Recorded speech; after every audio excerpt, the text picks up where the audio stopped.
से परमात्मा अपने वास्तविक नाम से सन 1398 अर्थात संवत 1455 में प्रकट हुए, अपना वास्तविक कबीर देव नाम लेकर, कबीर साहब नाम लेकर के, कबीर नाम लेकर के।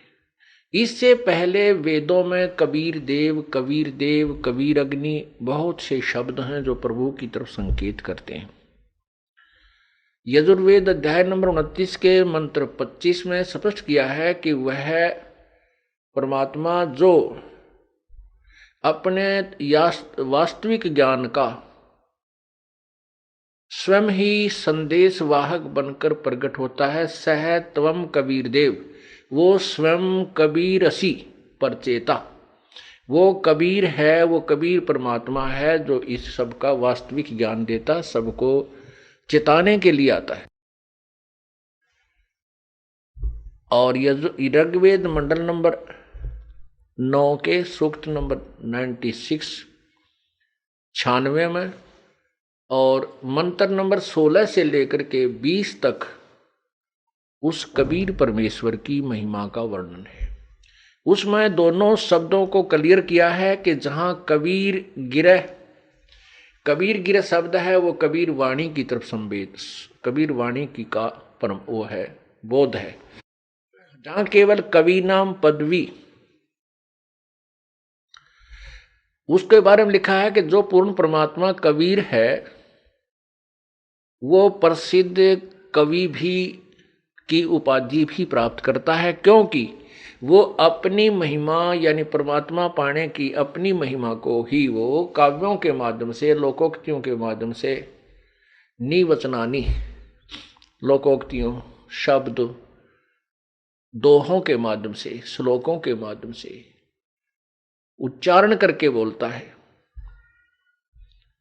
ऊंची आवाज में गरजता हुआ बोलता है। इसलिए उसको प्रसिद्ध कवि की उपाधि दे दी जाती है, लेकिन वो होता है परमात्मा ही।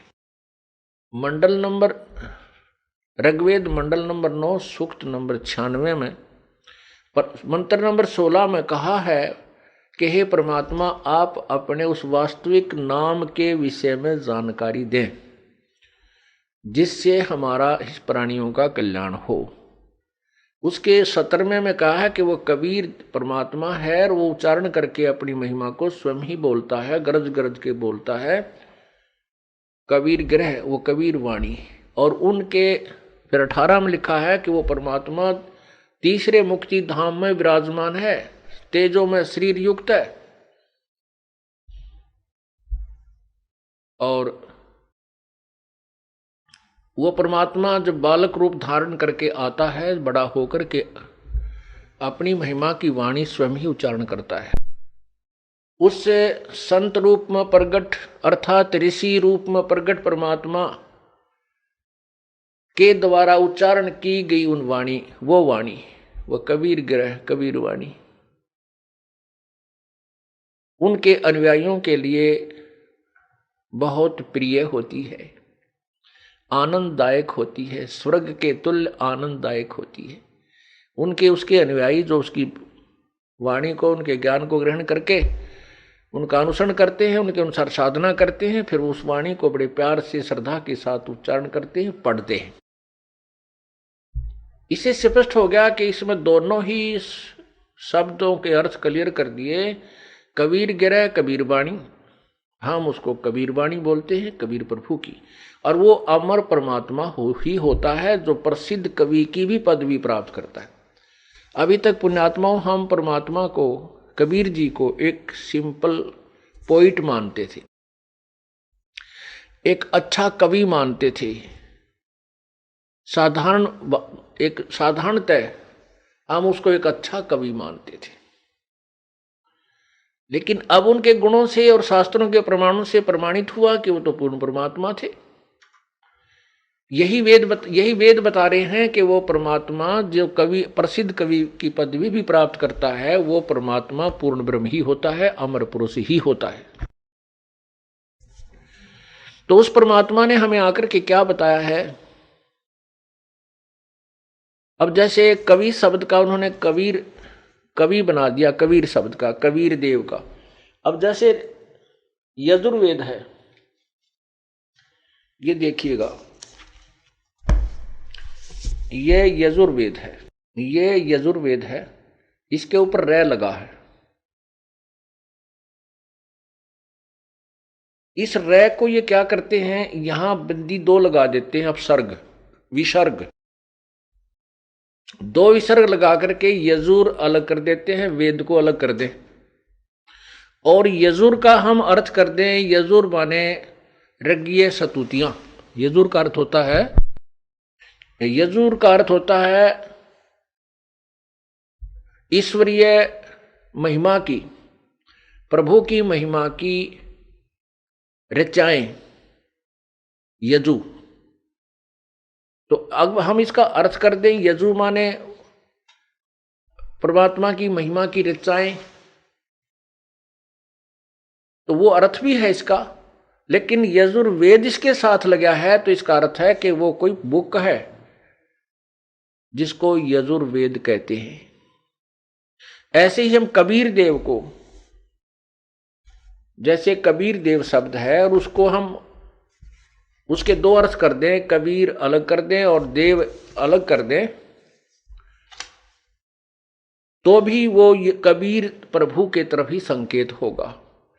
जिस प्रकार यजुर्वेद, इस यजुर्वेद को हम दो हिस्सों में कर दें तो भी इस पवित्र पुस्तक की तरफ ही का ही बोध है। इसी प्रकार यदि हम कबीर देव को अलग कर दें, दो हिस्सों में डिवाइड कर दें, इसका संधि छेद कर दें, तो भी परमेश्वर की तरफ ही संकेत है।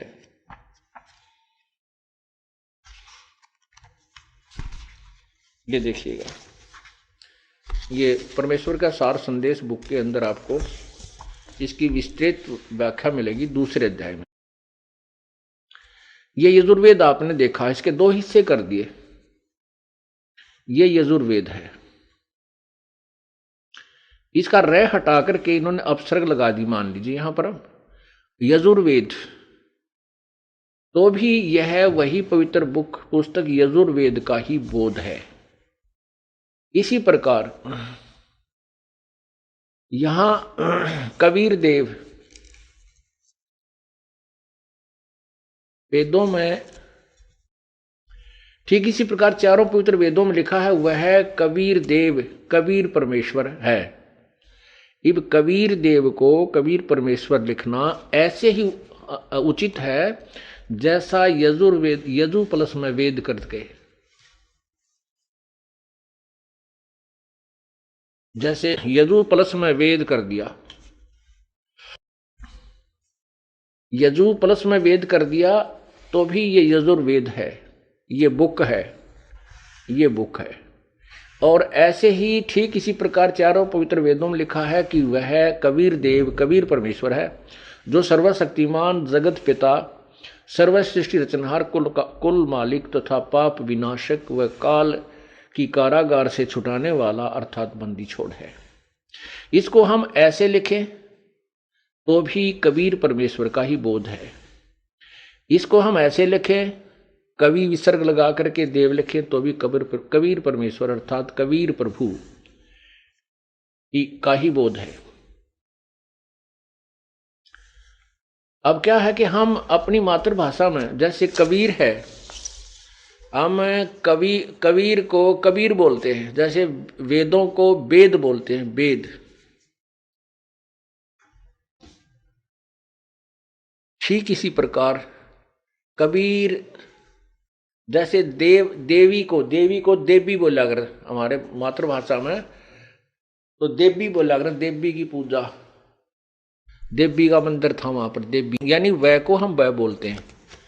ये हमारी मातृभाषा में, विशेषकर पूरे हिंदुस्तान में ही ऐसे वह को वह बोलते हैं। अब शिक्षा का प्रचार हो जाने से बेशक बच्चे पवित्र और शुद्ध भाषा बोलने लगे, तो परमात्मा की महिमा जो वेदों में कबीर देव थी, वो पहले से ही कबीर देव, कबीर साहब, कबीर भगवान, वह को हम वह, और अपने जो स्थानीय उच्चारण के आधार पर हम कबीर देव को कबीर बड़ी ई की मात्रा उच्चारण ऐसा बोलते थे जिसमें लिखने में फिर वो लिखने लगे तो कबीर साहब कहने लगे, कबीर भगवान, कबीर देव।